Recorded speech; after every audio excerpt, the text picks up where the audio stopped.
iba po spray nitong ating mga damo. Ay nako, hahaba yan. Kaya konti na lang yung ating tatrabahuhin. Pag-aalis na lang po ng mga baging na hindi po pwede sa herbicide. Kasi nasa loob yan. Kaya kailangan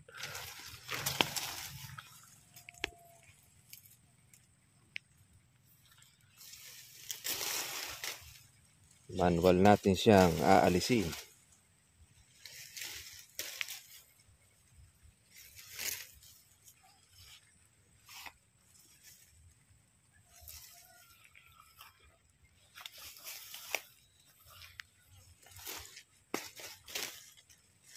Kaya kahit mga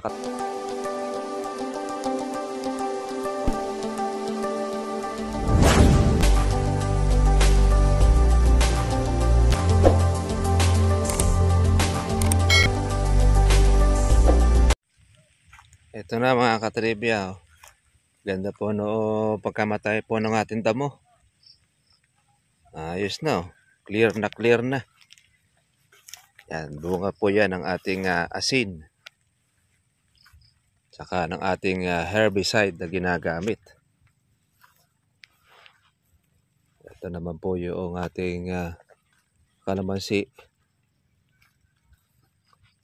Ating mga bulaklak.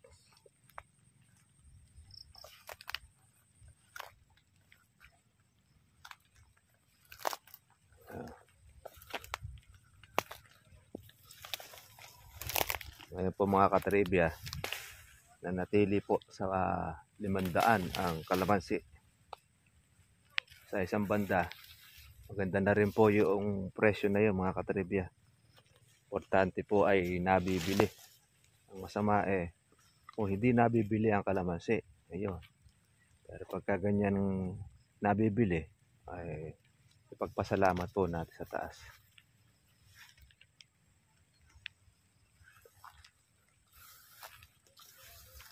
Kung di natin mga katribya po spray nitong ating mga damo, ay nako, hahaba yan. Kaya konti na lang yung ating tatrabahuhin. Pag-aalis na lang po ng mga baging na hindi po pwede sa herbicide. Kasi nasa loob yan. Kaya kailangan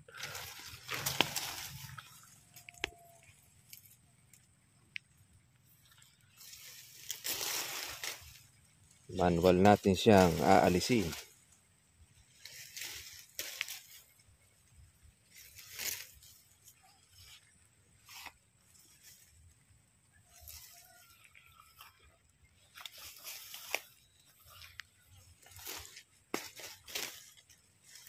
Kahit mga katribya po ganyan mababa presyo na pong ating kalamansi, pinipitik pa rin po yan ng mga hoodlum. Yung mga walang patawad. Yan. Patay na ang ating damo. Kaya maganda-ganda po yung ating natuklasan para pampatapang sa ating herbicide na ginagamit. Pwede nyo po siyang haluan. Ngayon meron nagtanong sa atin kung gaano raw karami ang takal noong ating asin. Kung daw bang 2 kutsara. Ako hindi po makakapatay pagka po 2 kutsara. Yung takal po natin dyan mga katribya, 2 hanggang 3 lata ng sardinas. Yun ang pwede nating takal doon sa ating kalamansi, sa ating damo. Take note mga katribya, no? Mas maganda po yung mayroong halo na asin. Kung walang asin, o pwede po ang pataba. Depende kung ano po ang mas mura sa inyo. Saan kayo mas makakatipid, pwedeng ganun ang inyong gawin. Ayan, nakita naman po natin yung resulta ng ating herbicide gamit ang ating asin. Madali siyang maluto, mga katribya. Ayan. Madali siyang mamatay. Pagka po gamit ang ating asin.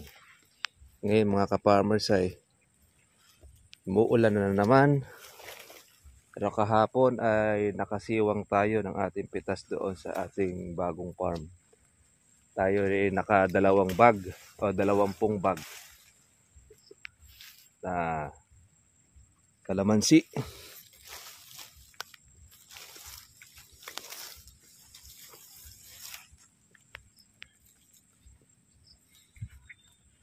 Ayan, nasulit. Sulit po yung ating alaga doon sa Sanghulya. At unti-unti tayong nakakakuha na ng ating pitasin bunga.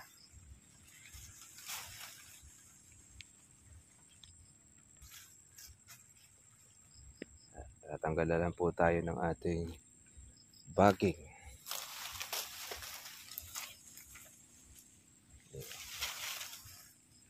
Ayun, yung damo natin, no?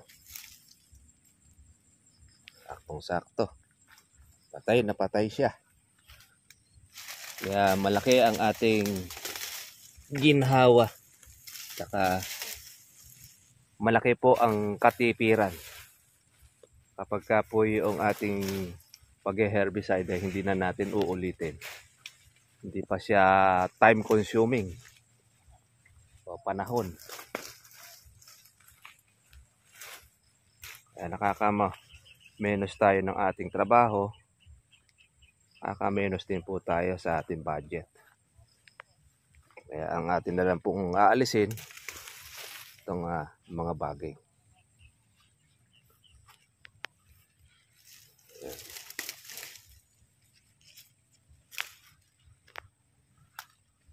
Baging, tsaka itong ating fungus.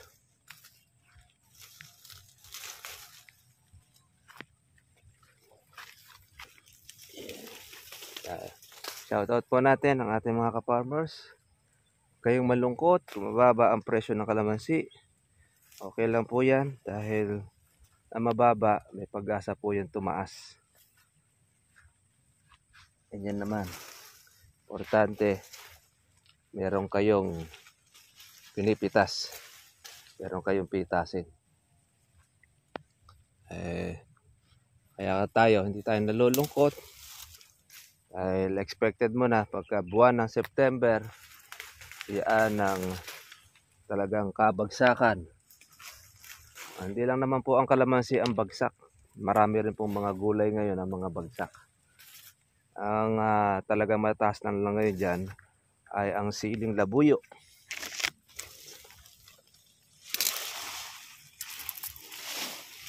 Talagang mataas.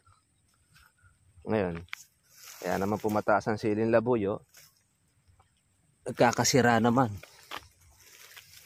Dahil nalalapnos ang sili. Bunga po ng pag-uulan.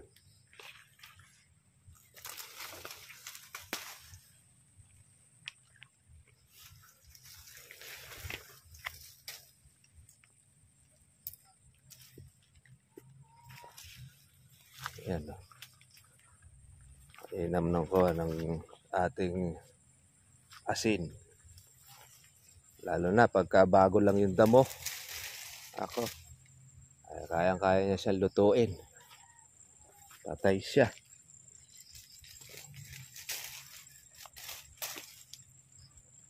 Ang asin mga katribya maganda pa sa lupa. Nakakapagtanggal siya ng asin o acid. Bagay, kung tutuusin, wala naman pong acid ang ating lupa. Dahil organic po yung ating nilalagay. Kaya okay lang din. Kaya hindi tayo bumibili na ng gamot para to sa pangmamalambot.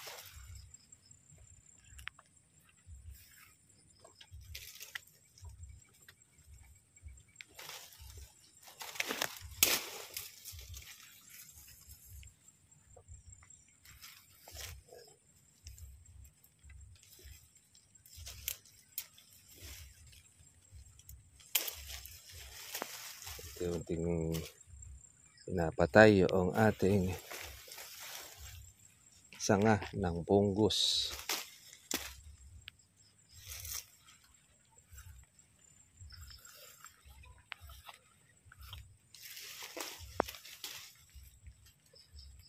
Maigi ito mga ka-farmers. Yung meron tayo mga maliliit na bunga. Sa pagtatanggal lang natin ng ating pumbaging saka ng sangang tuyo, medyo ingat lang dahil tulis or matinik.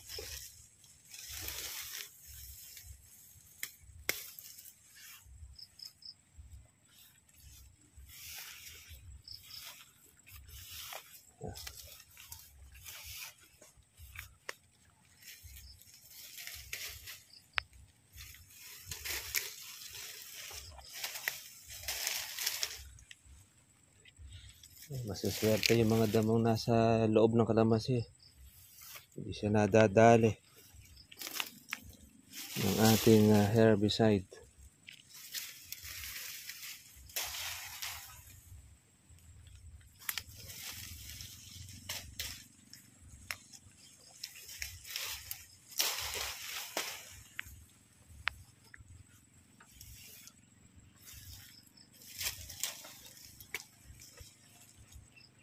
Masyadong maulap at maambon. Parang ganyan po yung panahon. Nako, talaga ang mga kawatan, hindi talaga sila tumitigil ng kabubuisit.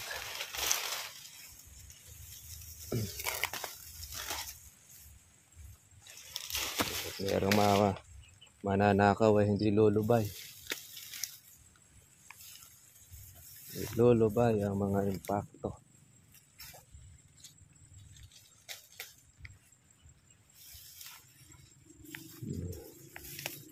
Ayan. Put-put ang bunga. Ubos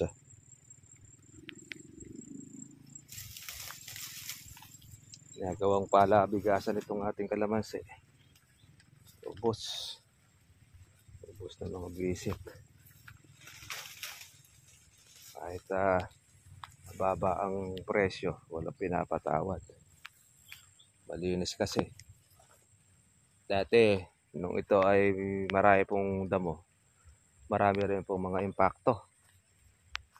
Ngayon namang malinis, mas dumami ang impakto. Ayan. Simot yung mga malalaki. Kaya, ikaw na mismo may-ari, ikaw ang mga halaw sa sarili mo. Wala ka nang mapitas. Dinugas na ng mga visit.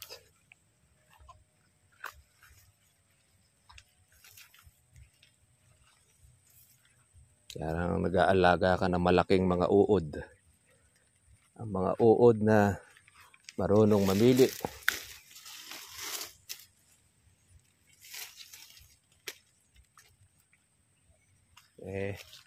May mga araw din yan, mga ka-farmers.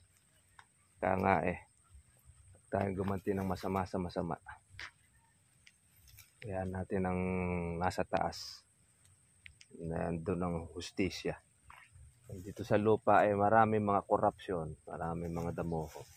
Kaya lang natin yan. Hindi naman natutulog yung nasa taas. Importante trabaho. Gawin natin yung marapat. Gawin natin yung ating trabaho.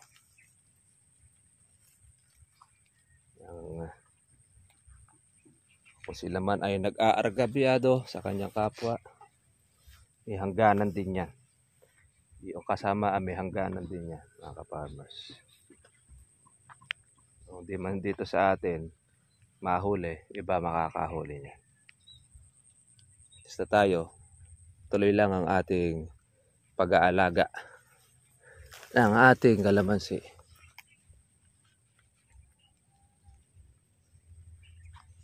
Yung nagsasabi, iwasan natin magposay ka ng maraming bunga dahil yung bunga na yun ang inaabatan po ng mga magnanakaw. Meron naman sa ating viewers, pag nag-post ng magandang bunga, gusto naman ng ating po mga viewers. Kaya bahala na sila. Yung ating po mga kawatan, gawin nila kanilang gusto. Dahil sa atin, sa barangay, naman tayo maasahan na mayroong aksyon.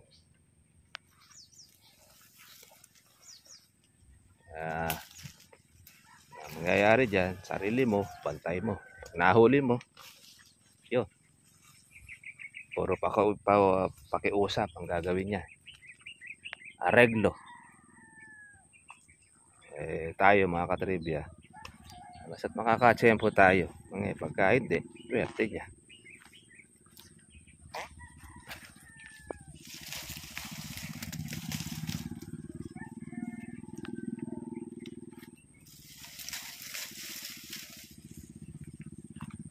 Ito, maraming baging.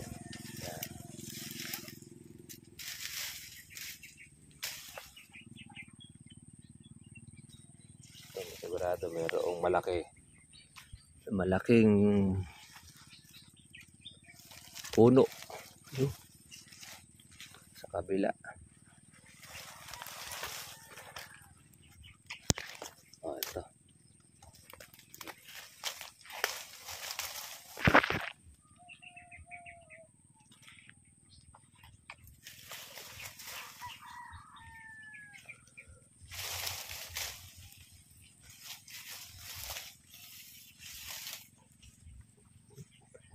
Akala po ng mga iba, mga katribya, pag mababa ang kalamansi, hindi na ninanakaw.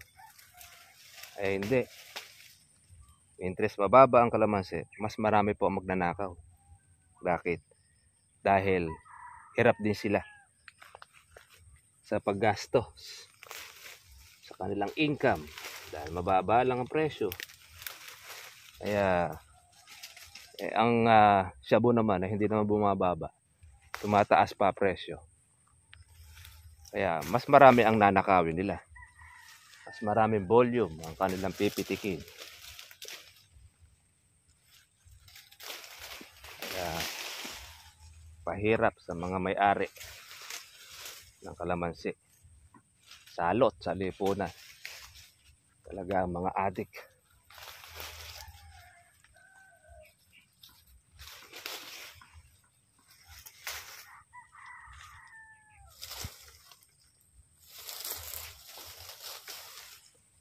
Marami sana tayong ina-harvest, inaani.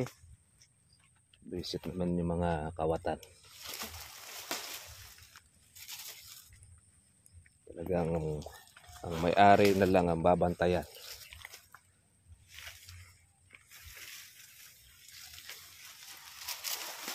Kaya nangyayari, ang mga may-ari, tayo ang tagapag-alaga. Ang kawatan, sila ang taga-harvest. Sarap ng buhay ng mga impacto. Pero, sandali lang yan. May panahon din mga yan. Dalangin natin na sana magbago. Hindi man sila magbago. Dahil, mas matindi ang balik nun. Hindi naman tayo ang maniningil. Ang nasa taas. Ang tanging maniningil niya.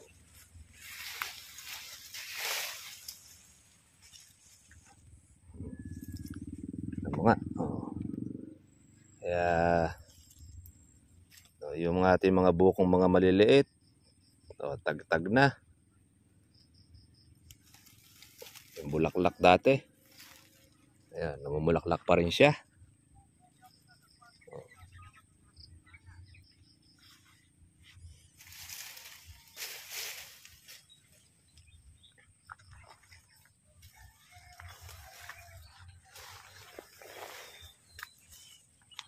Tuloy-tuloy lang mga katribya.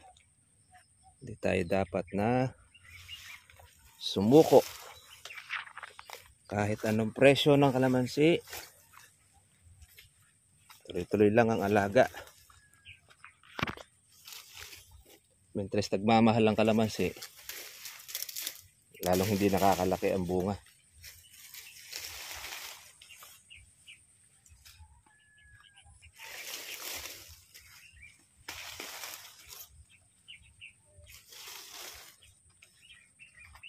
Ating damo. Isa'y konti na lang ang ating trabaho.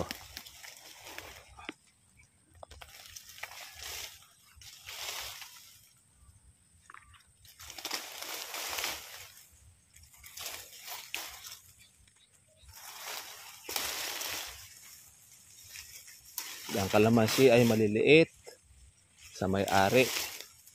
Pag lumaki, iba na ang may-ari.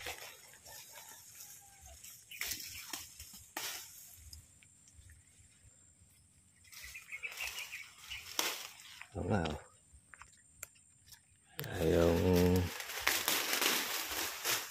baging, pati yung ampalaya. Maganda itong ampalaya nato, hindi siya mapait. Pagka yung ginisa, ayos.